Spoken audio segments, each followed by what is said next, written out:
Let's see how to fix my Oppo network problem. First, click Settings.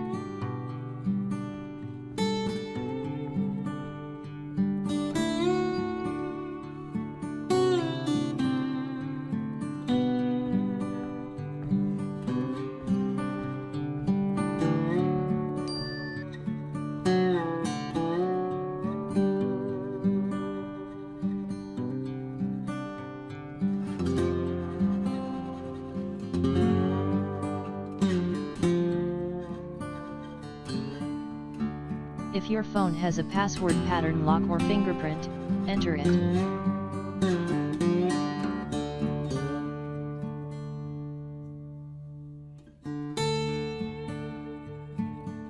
See if your network problem is solved.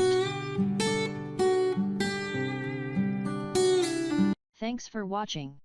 Please subscribe to my channel.